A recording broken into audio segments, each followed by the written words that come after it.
अस्सलाम वालेकुम। मीडिया के हवाले से एक रिपोर्ट आज जारी हुई है जिसमें ये कहा गया है कि पाकिस्तान में इंटेलिजेंस इदारों, सियासी जमातों और तालिबान की जानिब से पाकिस्तान में सहाफ़ियों को बहुत ख़तरा है। और 2008 के बाद 34 उन्होंने जर्नलिस्ट लिखा है जो डॉक्यूमेंट किए तफसीलात उन्होंने कि मारे गए 2008 के बाद पाकिस्तान में in the line of duty. इसके अलावा 70 डॉक्यूमेंटेड केसेस हैं। एक और रिपोर्ट है, वो रिपोर्टर्स विदाउट बॉर्डर्स ने वो जारी की है। उन्होंने इंफॉर्मेशन हीरोज़ जो हैं 100 आइडेंटिफाई किए हैं और पाकिस्तान से 2 जर्नलिस्ट का नाम है। एक ज़ियाउद्दीन साहब जो एक्सप्रेस के एग्जीक्यूटिव एडिटर हैं और दूसरे हामिद मीर जो इस वक्त ज़ख्मी हैं और कराची में जिन पर हमला किया गया। ये वो सिचुएशन है। और जो बहस है मीडिया के हवाले से हामिद मीर के अटैक के बाद ख़ास तौर पर वो हामिद मीर की इन्वेस्टिगेशन से ज़्यादा जो इस वक्त जारी है, वहाँ GIT बनी हुई है। जो आज जंग ने रिपोर्ट ये किया कि हामिद मीर ने ISI के नुमाइंदे की मौजूदगी में वहाँ बयान रिकॉर्ड करवाने से इनकार कर दिया। और दूसरा सुप्रीम कोर्ट का कमीशन है जो इसके ऊपर इन्वेस्टिगेट कर रहा है। लेकिन बहुत से लोगों का ख्याल ये है कि ये केस भी माजी के केसेस की तरह ये कमीशन कोई हतमी रिपोर्ट, कोई हतमी नतीजा नहीं दे पाएगा। अफसोसनाक पहलू ये है कि हामिद मीर के अटैक के बाद बजाय ये कि मीडिया के ऊपर फोकस इस बात के ऊपर रहता कि एक साथी जर्नलिस्ट जो था उसको 6 गोलियां लगी हुई हैं और वो मुश्किल इस वक्त दौर से गुजर रहा है, उसकी तहकीकात की जाए और जो कल्प्रिट्स हैं उसको पकड़ा जाए। ये एक जियो वर्सेस ISI सिचुएशन डेवलप हो गई। उसमें एक एडिटोरियल मिस्टेक का दखल था जो जिस तरीके से वो कवरेज की गई। उसके बाद या उससे पहले का भी जिक्र साथ मिला लें तो पाकिस्तान मुस्लिम लीग नवाज़ की हुकूमत ने जिस तरीके से इस सारे वाक़े को या इससे पहले की सिचुएशन को मैनेज किया उसके ऊपर भी कुछ सवालिया निशानात हैं। कुछ वज़रा ने बड़े ही तगड़े किस्म के बयानात दिए थे और लगा ये कि जमहूरियत पाकिस्तान में अभी आने ही वाली है क्योंकि हम तैयार हैं अपनी गर्दनें कटवाने के लिए। लेकिन जैसे ही ये कंट्रोवर्सी 2 दिन चली, पहले तो लगा ये कि सारे बड़ा मज़ा कर रहे हैं क्योंकि जियो भी कुछ लोगों को पसंद है, कुछ को बहुत नापसंद है और ISI भी बहुत सौ को इश्यूज़ हैं उसके साथ भी। तो दोनों को लगा ये कि लड़ने दो, आपस में मज़ा लेते हैं। उसके बाद जब आर्मी चीफ़ का ISI डायरेक्टरेट का विज़िट हुआ और जहाँ बैठा मैं प्रोग्राम कर रहा हूँ यहाँ से थोड़ी दूर ब्लू एरिया में एक चौक के अंदर 3-4 पोस्टर्स के ऊपर सिर्फ ये लिखा हुआ था कि पाक फ़ौज को सलाम और ISI जिंदाबाद और DG ISI और आर्मी चीफ़ की फ़ोटो छप गई उसके ऊपर। तो उसके बाद से जितने वज़रा बड़े जज्बाती अंदाज में बयानात दाग रहे थे, सबको लगा ये कि पाकिस्तान की बका और सालमियत है इसीलिए कि पाक फ़ौज की कुर्बानियाँ हैं। आज तो परवेज़ रशीद साहब ने यह भी कह दिया है, उनका बयान है ये कि पाकिस्तान में मीडिया इसलिए आज़ाद है कि पाक फ़ौज ने बड़ी कुर्बानियाँ दी। यौम शोहदा है, पाकिस्तानी कौम के बेटे हैं पाक फ़ौज में और वो पाकिस्तानी कौम के लिए ही और पाकिस्तान के तहफ़्फ़ुज़ के लिए ही कुर्बानियाँ देते हैं। उसको नज़रअंदाज कर ही नहीं सकते। लेकिन हम जिस तरीके से मामलात को हैंडल करते हैं उसके ऊपर सवालिया निशानात हैं। पाकिस्तानी मीडिया के अंदर बहुत से ऐसे लोग मौजूद हैं जिनकी बड़ी शदीद किस्म की वाबस्तगी है पाकिस्तान के कुछ इंटेलिजेंस इदारों से, सिर्फ ISI से नहीं, IB से भी हो सकती है और इसके अलावा MI से भी हो सकती है। इसी तरीके से नून लीग और पाकिस्तान पीपल्स पार्टी, इवन MQM और ANP के बड़े नामी ग्रामी जर्नलिस्ट मौजूद हैं मीडिया सर्कल्स के अंदर। अब मीडिया आज़ादी का तो हम नारा मार रहे हैं और आज भी चाहते हैं कि मीडिया आज़ादी से काम करे, लेकिन अखबारात से इन TV चैनल्स का ये जो आज़ादी का सफ़र है इसमें जर्नलिज़म थोड़ा सा पीछे चला गया है और थोड़ी सी शोशा और वो एक मुर्गे लड़ाने का तरीका वो कुछ आगे आ गया है। और ये रिपोर्ट ने एक बड़ी अच्छी आज जो एक लाइन आगे जाके एक जुमला उन्होंने लिखा कि हर एक ग्रुप की मर्ज़ी और मंशा ये है कि जिसका जहाँ ज़ोर चलता है वो ज़्यादा मीडिया कवरेज के लिए और अपनी बात ज़्यादा सुनवाने के लिए अपना असर और रसूख इस्तेमाल करे। उसमें लिफाफा भी काम आता है और उसमें बंदूक की गोली भी काम आती है। अब बुलेट, यही उन्होंने उसका टाइटल ही रिपोर्ट का आज यही दिया। आज यही हमारे प्रोग्राम का फोकस रहेगा। हमारे साथ जो मेहमान शख्सियात हैं उनका आपसे तारुफ करवा देते हैं। हमें ज्वाइन कर रहे हैं आज वसीम अख्तर साहब MQM से, उनके सीनियर रहनुमा, मज़हर अब्बास साहब सीनियर जर्नलिस्ट हैं, आसमा जहांगीर साहबा जो सुप्रीम कोर्ट बार एसोसिएशन की सरबराह हैं। हम इसके अलावा ह्यूमन राइट्स कमीशन की जो रिपोर्ट है उसको भी डिस्कस करेंगे, उसमें भी जर्नलिस्ट के वाक़यात जो हैं उसको भी डॉक्यूमेंट किया गया। इसके अलावा शौकत यूसुफजई साहब हैं हमारे पास पाकिस्तान तहरीक-ए-इंसाफ से। सबको वेलकम करता हूं जी प्रोग्राम में और 1 बाय 1 सबके मैं व्यूज़ लेना चाहूँगा इन रिपोर्ट्स के ऊपर भी और जो हालिया वाक़यात हैं उसके ऊपर भी। मज़हर, पहले आपसे मैं आगाज़ करता हूँ। मज़हर अभी हमारे साथ नहीं है, वसीम अख्तर साहब से स्टार्ट करते हैं। वसीम अख्तर साहब, आप फरमाइएगा, ये जो मेन फाइंडिंग है कि इंटेलिजेंस एजेंसी, सियासी जमातें और तालिबान सबसे जर्नलिस्टों को खतरा है, आपका इसके ऊपर क्या रद्द-ए-अमल?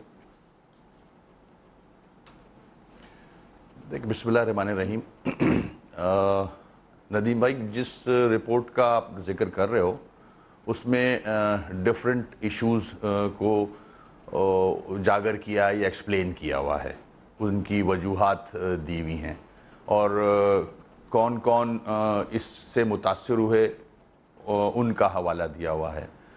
मैं समझता हूँ जब से हमारा मुल्क वजूद में आया है ये इल्ज़ामात एक दूसरे पे लगते और इल्ज़ामात के साथ साथ कुछ फैक्चुअल चीज़ें भी होती रही हैं, फैक्ट्स भी हैं इसमें कि इदारों का आपस में टकराव, कॉन्फ्लिक्ट ऑफ इंटरेस्ट भी सामने आए हैं।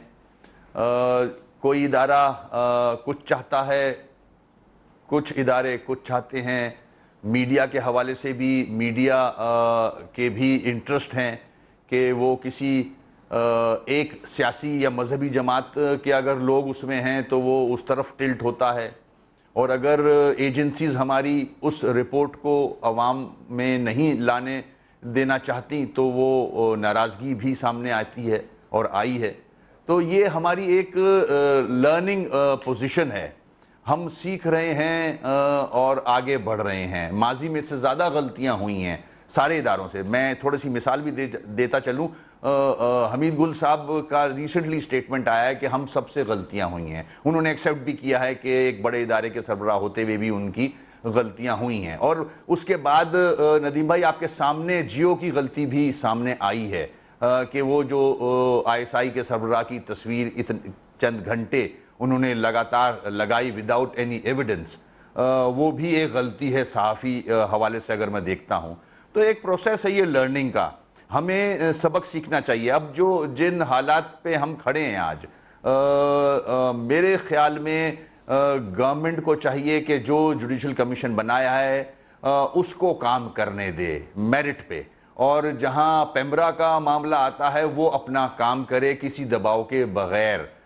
जो गलतियां जिसने की हैं वो सामने आनी चाहिए अवाम के भी, और उस पर विद इन द रूल्स जो भी कवानीन बने हैं उनको इम्प्लीमेंट होना चाहिए, ताकि हम गलतियां करके कुछ सीखें भी और फिर से वो दोहराएं ना। तो अगर इस तरह से प्रोसेस चले। आसमा बीबी को भी गुफ्तगू में शामिल कर लें। आसमा बीबी, हमारे जितने साथी ट्राइबल एरियाज़ में काम कर रहे हैं उनसे जिनसे मेरी गुफ्तगू हुई, और बलूचिस्तान के भी बहुत से इलाकों में, तो उनका रद्दअमल या अपने मारे जाने और ख़तरात के हवाले से ये था कि अगर उनकी ख़बर या उनकी रिपोर्ट TTP को या जो अलहदगी पसंद ग्रुप्स हैं उनको पसंद नहीं आए तो उनकी जान के दर पे हो जाते हैं, वो मार देते हैं उनको। इसी तरीके से अगर इंटेलिजेंस अदारे या वहाँ पर मौजूद जो लॉ इन्फोर्समेंट एजेंसी है उसको उसकी रिपोर्ट पसंद ना आए तो फिर भी उसकी जान नहीं बचती, तो वो रिपोर्ट कैसे करेगा? मैं समझती हूँ कि ये बिल्कुल ठीक बात है। सहाफ़ी को हर तरफ से ख़तरा है, और अगर आप आगे चलें तो आप देखें कि रिपोर्टों में बहुत सारी कम से कम HRCP की जो रिपोर्ट है उसमें ये भी है कि कई जगह पे आपको उन तबकों से भी ख़तरा है जो कि आप जो पॉलिटिकली एम्पावर्ड होते हैं, जैसे इंटीरियर सिंध में वडेरों से भी ख़तरा है। वहाँ पे भी हमें सहाफ़ियों ने आके बताया, और मुशर्रफ के ज़माने में तो बेशुमार सहाफ़ियों ने आके अपने बयान कलम बंद कराए थे कि उनको उठा लिया गया, फिर उनको मारा पीटा, थ्रेटन किया, उनके घर उनके बीवी बच्चों को फ़ोन किया, उनकी बात करवाई, उन्हें कहा आगे से हम बंद करना, ये ऐसी बात ना करे, और वो वाकई सहाफ़ी फिर खामोशी उसने इख्तियार की। और जहाँ पे बलूचिस्तान में और फाटा की बात है या पाटा की भी बात है, वहाँ सहाफ़ियों का वाकई मैं समझती हूँ बहुत बहादुरी से वो रहते हैं, मगर वो कोई ऐसी खबर नहीं दे सकते जो कि मामूल की ना हो। बाकी देखिए, आपने नदीम साहब कहा इस मुल्क में कोई भी ऐसा नहीं है अदारा जो कि एक सोब्राइटी के साथ आजकल चल रहा है। सब कुछ आपे से बाहर हुए में। अब जो जियो ने किया, मैं समझती हूँ उन्होंने ये गलती की कि उसने शेर के मुंह में हाथ डाला, वरना जियो आपको पता है कि जियो तो पगड़ियाँ उछालने में बहुत तेज़ है और उसने हर एक की पगड़ी उछाली है। उसके बावजूद हम समझते हैं कि एक आज़ादी सहाफ़त के खातिर हमें ये पोजीशन लेनी चाहिए कि किसी टेलीविज़न स्टेशन के ऊपर या किसी भी अखबार के ऊपर कोई एक्सट्रीम मेजर ना लिया जाए, मगर इनको भी थोड़ा सा सोचना चाहिए, कोई रिस्पॉन्सिबल जर्नलिज्म करनी चाहिए। चले वो हो गया जो भी हुआ, अब आप देखें कि हमारी फौज कितनी छुई मुई हुई है कि उसके ऊपर आप रोज़ निकाल रहे हैं जुलूस और जलसे। ये जो बैंड ऑर्गेनाइजेशन के आप जलसे निकाल रहे हैं, क्या ये नेशनल सिक्योरिटी को ख़तरा नहीं है? बैनुल-अक़वामी दुनिया नहीं देखती कि आपका इनके साथ क्या नेक्सस है कि आपके खातिर ये निकले चले आ रहे हैं? फिर यहाँ पे आप देखें ख़ास तौर पे इस्लामाबाद में किस किस्म के पोस्टर्स लगे हुए हैं, आप इश्तिहारात देखें, इनअफेक्टिव लंबे इश्तिहारात। ये किसको शक है कि हर पाकिस्तानी जो है अपनी फ़ौज को एक बड़ी ऐसी इंस्टीट्यूशन समझता है जो कि इंडिस्पेंसिबल है, जो कि की है हमारे मुल्क की सिक्योरिटी के लिए। मगर उनका इख्तलाफ करने का तो हक है अगर आप सियासत में आएंगे या सियासी काम करेंगे। तो आपको किसके हार्ट्स विन करने हैं? हमारे हार्ट्स तो आपने वैसे ही विन किए, मुझे लगता है जैसे कि कोई बाहर से हमला हो गया। दुरुस्त। फिर आप देखें कि गवर्नमेंट और इनका जो इख्तलाफात है, मैं इसलिए नदीम साहब ये बात करना चाहती हूँ कि गवर्नमेंट आई है और ये जो ट्रांजिशन का वक्त होता है, मैंने पहले भी अर्ज़ की थी, बड़े डेलिकेट हैंड से आहिस्ता आहिस्ता आप इनको कन्विंस करते हैं, नेगोशिएट करते हैं, फिर आप इंस्टीट्यूशंस को बनाते हैं। यहाँ पे अकड़बाजी से नहीं चलता है काम। तो ये थोड़ा सा हर एक को अपने आप को कंसीड करना होगा, रीथिंक करना होगा कि हमारी क्या। आसमा बीबी, एक यहाँ सवाल कर लूँ, फिर मदर साहब भी और शौकत साहब भी उनकी तरफ भी जाऊँगा। एक सवाल, ये जो पॉइंट अभी रेज किया, मुझे पर्सनली, मेरी पर्सनल ओपिनियन है, हो सकता है मैं टोटली गलत हूँ, मेरा ख्याल था कि यह हुकूमत वक्त इस मामले को पहले 1 घंटे के अंदर बड़ा स्किलफुली हैंडल कर सकती थी। एक कॉल जानी चाहिए थी उस मीडिया ऑर्गेनाइजेशन को और एक कॉल जाती उस दूसरे अदारे को, और बड़ा प्यार से मोहब्बत से मामले को संभाला जा सकता था कि भाई आप ज़्यादा आगे जा रहे हैं, ब्रेक लगाइए, ये दुरुस्त नहीं है तरीका। सिर्फ उस जिस बंदे को ज़ख्मी किया गया है उसके इल्ज़ाम की हद तक हम बात करते हैं, उससे आगे मत जाइए, और मामला कूल डाउन हो जाते। वो नहीं हुआ। 2 दिन तो हमने इंजॉय किया कि ठीक है दोनों आपस में लड़ रहे हैं, बड़े तगड़े, हमारे काबू ना वो आ रहा है ना वो आ रहा है, अब काबू आ जाएंगे। बिल्कुल आप सही कह रहे हैं, इसको हैंडल भी किया जा सकता है, मगर उसके पीछे एक स्टोरी भी तो है ना नदीम साहब। टेंशन तो ऑलरेडी थी, आपको भी पता है और हमें भी पता है, और फिर आपने मजीद टेंशन कर ली। और मैं वैसे आपसे ये कहूँगी कि मीडिया ने जहाँ बहुत पॉजिटिव रोल अदा किया है, वहाँ नेगेटिव भी किया है। बिल्कुल, कि टेंशन्स इदारों में पैदा करना, और ख़ास उस वक़्त जबकि ये क्रिटिकल हो सकता है, ये कोई अक्लमंदी नहीं है, कोई मुल्क की खिदमत नहीं है। बिल्कुल नहीं है। मैं आपसे मुतफिक हूँ। मैं मज़हर अब्बास की तरफ यही सवाल लेके जाऊँगा। मज़हर, कुछ ऐसी वाज़े किस्म की डिवाइड में अंदर पैदा हो गई है। पहले तो जब ये पीस टॉक्स का अमल शुरू हुआ था तो लोगों ने मजाक करना शुरू कर दिया था हमें। वो कहते थे कि टीटीपी के जर्नलिस्ट कौन से हैं वो पता चल गया हमें, और नॉन टीटीपी के कौन से हैं वो पता चल गया हमें। तो ये पाकिस्तान में मुल्ला, मिलिट्री और मीडिया तीनों आजकल बड़े ज़ेर बहस रहते हैं मुख्तलिफ सर्कल के अंदर। पहले तो मुल्ला मिलिट्री अलायंस का जिक्र होता था, अब इसमें मीडिया बड़ा पावरफुल प्लेयर है और मीडिया का रोल भी कंट्रोवर्शियल है। अभी मैंने प्रोग्राम के शुरू में एक फुटेज दिखाई है जो प्राइम मिनिस्टर एक मीटिंग चेयर कर रहे थे। ये बड़ा मुश्किल सवाल है, पता नहीं कितने लोगों को ये हजम होगा, लेकिन मैं आपसे इसका जवाब चाहूँगा। आप मेरा ख्याल है बर्दाश्त कर जाएंगे इसका जवाब। मीटिंग चेयर की थी प्राइम मिनिस्टर ने, जिसमें आर्मी चीफ भी थे, इंटीरियर मिनिस्टर भी थे और DGISI भी थे। इसकी पोर्ट्रेयल ये थी, ये फुटेज अगर हमारे प्रोड्यूसर साहब दोबारा दिखा सकेंगे, प्राइम मिनिस्टर ने बड़ा खुश होकर DGISI से हाथ नहीं मिलाया। अगले दिन बड़ा स्ट्रांगली मीडिया पे कुछ ये इंप्रेशन दिया गया। फिर एक मीटिंग हुई थी कैबिनेट कमेटी और नेशनल सिक्योरिटी, उसे भी प्राइम मिनिस्टर ने चेयर किया था, जिसमें फ़ौजी अफसरान सारे शामिल होते हैं, आला अदारों के जितने अफसरान हैं वो सारे उसमें मौजूद थे, कैबिनेट मिनिस्टर्स भी मौजूद थे। उस मीटिंग के ऊपर जिस अखबार में आज आपका कॉलम है द न्यूज़ में, उसी अखबार ने रिपोर्ट किया था कि DGISI से बड़े टफ क्वेश्चंस पूछे गए थे और वो बड़ी मुश्किल पेश आई। तो आप कैसे बताएंगे इसको कि सिविल मिलिट्री डिवाइड को बढ़ाने में क्या हम लोग एक कैटलिस्ट का किरदार नहीं अदा कर रहे? देखिए नदीम, सबसे पहली बात ये कि अगर इस पूरी 8-9 दिन की कंट्रोवर्सी में देखें तो आपको अंदाज़ा हो जाएगा कि कांधा किसका इस्तेमाल हो रहा है। सिर्फ मेरा और आपका, यानी हम जो जर्नलिस्ट ऑर्गेनाइजेशन, मैं मीडिया की भी बात नहीं करूँगा, सिर्फ जर्नलिस्ट का, एंकर्स का कांधा इस्तेमाल हो रहा है अपने कमर्शियल इंटरेस्ट को सर्व करने के लिए। इस पूरी कंट्रोवर्सी में देखें, आप नहीं देखेंगे कि जो मालकान की तंजीम है उसने कोई पोजीशन ली हो।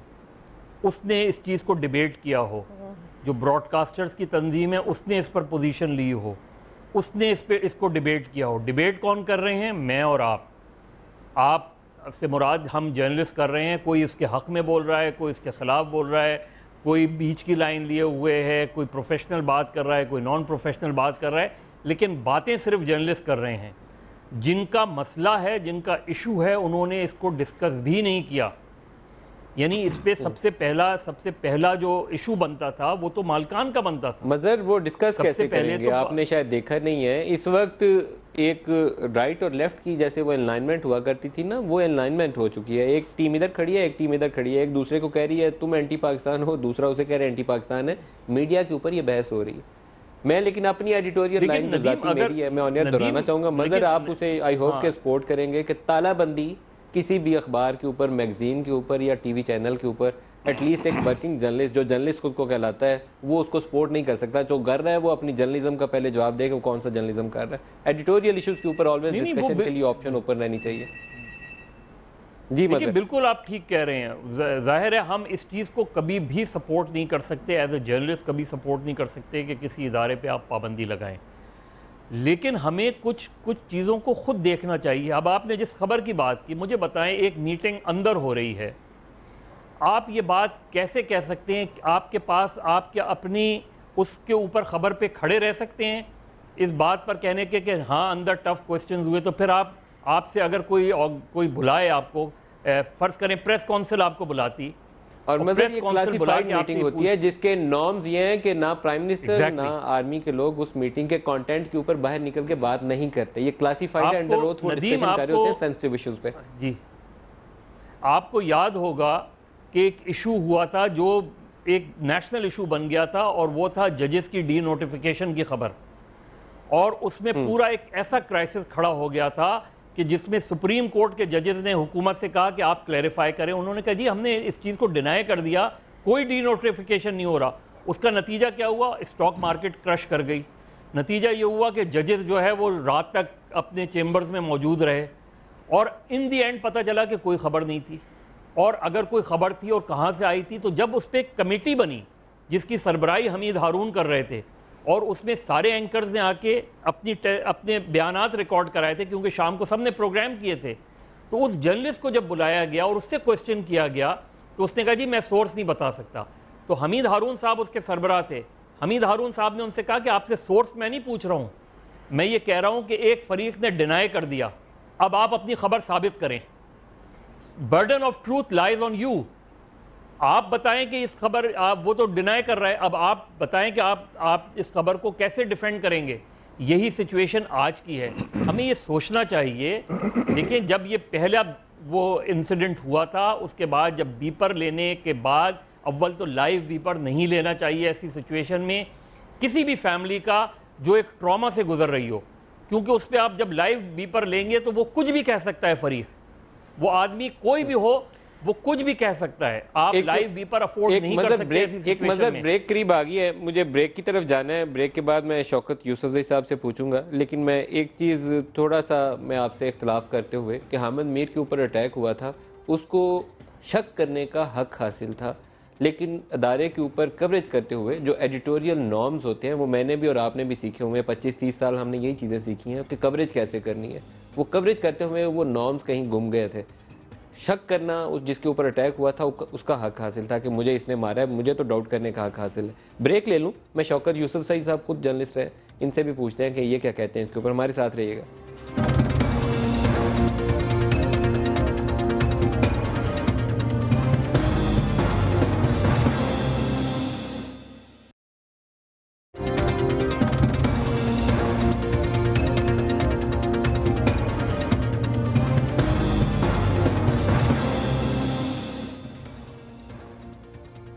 Welcome back. शौकत यूसुफजई साहब, आप फरमाइएगा कि इस ताज़ा जो कंट्रोवर्सी है इसके दरमियान में कहाँ मिस्टेक्स हुई जिनको हम बच सकते थे? खराबी की आगाज़ क्या हुआ, नुक्ता आगाज़ क्या था खराबी का? वो स्पीचेस जहाँ से सिविल मिलिट्री रिलेशन में तनाव शुरू हुआ, या वो कवरेज जो हामिद मीर के अटैक के बाद हुई? खराबियाँ कहाँ से आई और कहाँ संभाली जा सकती थी? बिस्मिल्लाहिर्रहमानिर्रहीम। बहुत शुक्रिया, क्योंकि मैं ख़ुद एक सहाफ़ी रहा हूँ 20, 21, 22 साल तक सहाफ़त किए। मज़हर साहब हम सब ने इकट्ठे मिलकर स्ट्रगल की इसके लिए। बात यह कि जिस ख़ित्ते में हम रह रहे हैं, जिन हालात से हम गुजर रहे हैं, इसमें रिस्पॉन्सिबल जर्नलिज़म की ज़रूरत है। थोड़ी सी भी गलती हमारे लिए बड़ा प्रॉब्लम क्रिएट कर लेती है। जिस तरह हामिद मीर साहब के हुआ, अब इसमें कोई दो राय नहीं है। हामिद मीर साहब के साथ जो कुछ हुआ बड़ी ज़्यादती हुई, काबिल मज़म्मत है।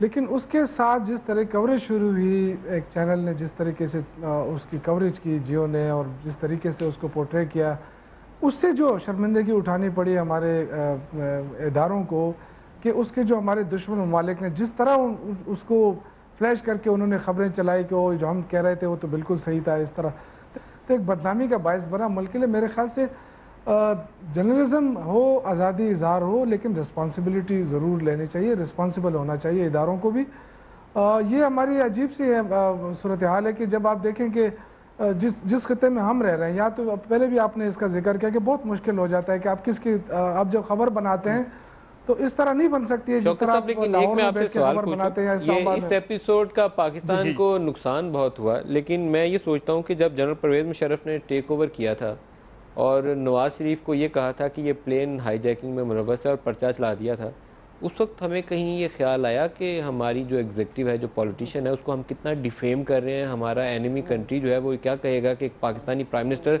चारा हाईजैकिंग में मुलव्वस है। और जब बेनज़ीर भुट्टो को हमने कहा था कि ये तो सिक्योरिटी रिस्क है, इसने सिखों की लिस्ट जाके तजाज़ हसन इंडिया को दे दी है, ये तो पाकिस्तान के मफाद के ख़िलाफ़ है।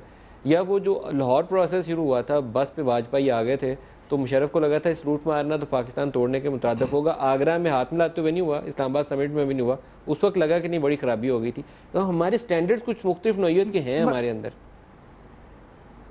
मलिक साहब, उस वक्त इतने चैनल्स नहीं थे, कंट्रोल मीडिया होता था, और कंट्रोल मीडिया जो होता था वो बिल्कुल अपने जो उनके अज़ाइम होते थे वो अज़ाइम सामने आते थे।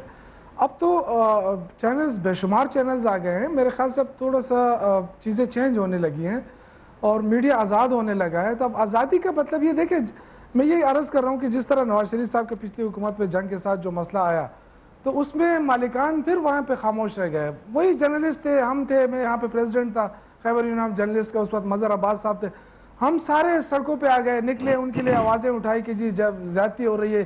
तो कहीं भी मालिकान इस चीज़ को अपने लिए खड़े नहीं होते हैं, ना मालिकान इसको आज़ादी इज़हार राय या कुछ और नाम दे के। सिर्फ जर्नलिस्ट होते हैं जो हर जगह खड़े होते हैं, जो हर चीज़ को अपने लिए वो बना लेते हैं। तो मैं ये कह रहा हूँ कि रिस्पॉन्सिबल जर्नलिज्म अपने लिए खुद हमने एक फ्रेमवर्क बनाना होगा, उसी में रह के हमें वो करना होगा कि कहाँ से रिस्पॉन्सिबिलिटी आती है, हम क्यों दूसरे की जंग लड़ रहे हैं। ये जो कुछ हुआ, जियो ने किया, तो उसकी रिस्पॉन्सिबल कौन होगा? आप पेमरा को नहीं समझते हैं? ये जो 8 घंटे नशरियात चली, ये जिस तरह आपने खुद कहा 1 घंटे में बंद नहीं हो सकती थी। ये जो पेमरा के लोग बैठे हैं, अब जिनको कहा गया कि जब फैसला करें, क्या ये क्या फैसला करेंगे और इन पे आप क्या एतमाद करेंगे? आपने पैमरा ने क्या करना? मेरा तो ख्याल है कि ये बड़ा आसान था उस वक्त। परवेज रशीद साहब बड़ा आसानी से इंटरेक्ट कर सकते थे जियो के साथ भी, और वो ये रिस्पांसिबिलिटी जो है ना किसी और के साथ भी आसानी से मामला हैंडल हो सकते थे। खुद ये रिस्पांसिबिलिटी लेनी चाहिए। अच्छा, वसीम साहब से पूछें, ये जो सियासी जमातों वाला रोल है, मुझे बाज़ औक़ात बड़ा अफसोस होता है क्योंकि बाज़ हमारे लोग खुद को कहलवाते तो आज़ाद सहाफ़ी हैं, आज़ाद कॉलमिस्ट खुद को कहते हैं, इंडिपेंडेंट जर्नलिस्ट हैं। मुझे मालूम है, आपको भी मालूम है, आसमा बीबी को भी मालूम है कि उनमें से इतनी स्ट्रॉन्ग लॉयल्टी होगी किसी की नून के साथ, किसी की पीपीएस पार्टी के साथ, और एक वो कैटेगरी है जो जीते उनके साथ है। जो भी जीते, ये मैटर नहीं करता कि वो कौन सी जमात है। यहाँ डिवीजन्स बड़ी स्ट्रॉन्ग है और पॉलिटिकल पार्टीज़ अपना पूरा इन्फ्लुएंस जो है वो इस्तेमाल करती हैं अपनी बात आगे पहुँचाने के लिए। ये कैसे सीधा होगा काम? माजी की नदीम साहब बहुत गलतियां हैं, चाहे वो इंस्टीट्यूशन की अगर आप बात करते हो, सियासी जमातों की भी और मीडिया की भी। आपने एक चंद मिसालें दी।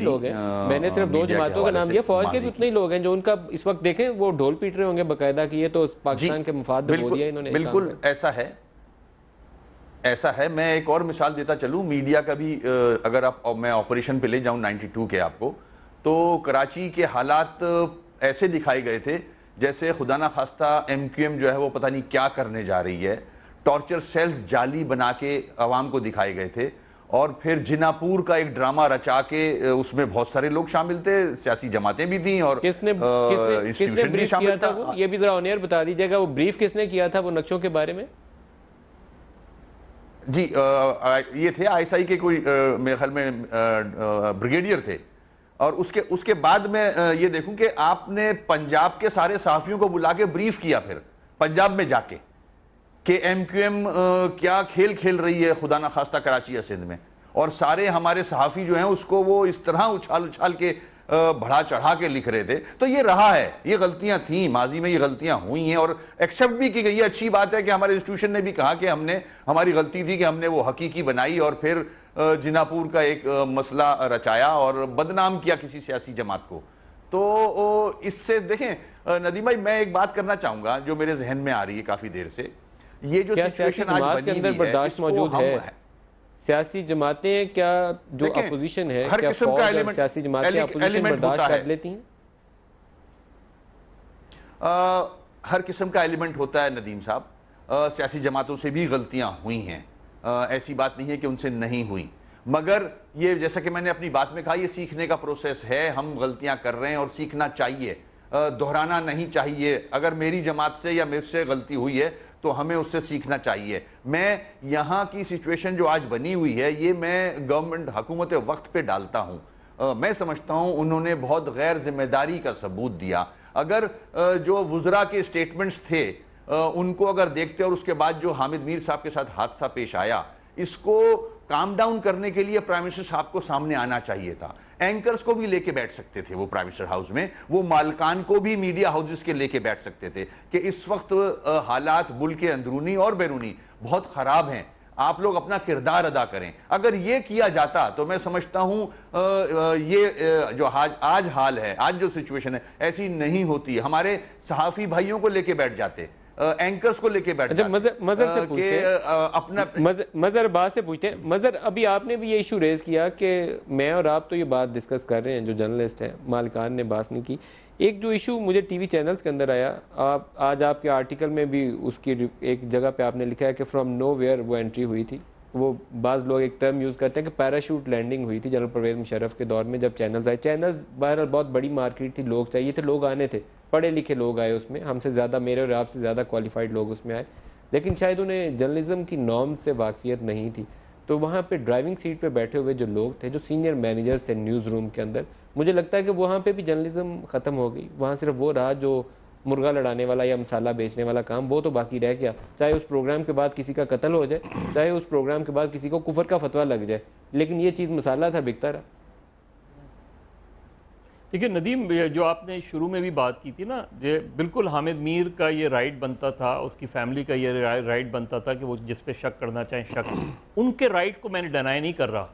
मैं डिनाई ये कर रहा हूँ कि आपके PFUJ के तमाम ऑर्गेनाइजेशन के कोड ऑफ एथिक्स में, और हमारे फोर फादर्स जो थे वो बहुत आगे का देखते थे, उन्होंने उसके अंदर एक क्लॉज रखी थी उस कोड, और उन्होंने ये कहा था कि जब भी कोई ख़बर ऐसी आए जिसमें आपको ये खदशा हो कि ये लिटिगेशन का मसला बन जाएगा या इसकी लीगल इम्प्लिकेशंस होंगी, उस ख़बर को होल्ड करना थोड़ी देर के लिए बेहतर होता है। और अनटिल अनलेस आप उस पर लीगल एडवाइस ना लें उस खबर पे, क्योंकि उसके इम्प्लिकेशंस ये होते हैं, अल्टीमेटली ये होता है कि आपको कोई चैलेंज कर देता है, आपको डिफेमेशन का केस कर देता है, और या वो सिचुएशन हो जाती है जो सिचुएशन अब हम देख रहे हैं। इसमें बिल्कुल ये था कि अगर FIR आप दर्ज करते, FIR दर्ज करते, वो जाहिर है, मुझे पता है जो आपकी केस हिस्ट्री है कि वो किसी भी इस ऐसे इदारे के खिलाफ FIR नहीं दर्ज करते।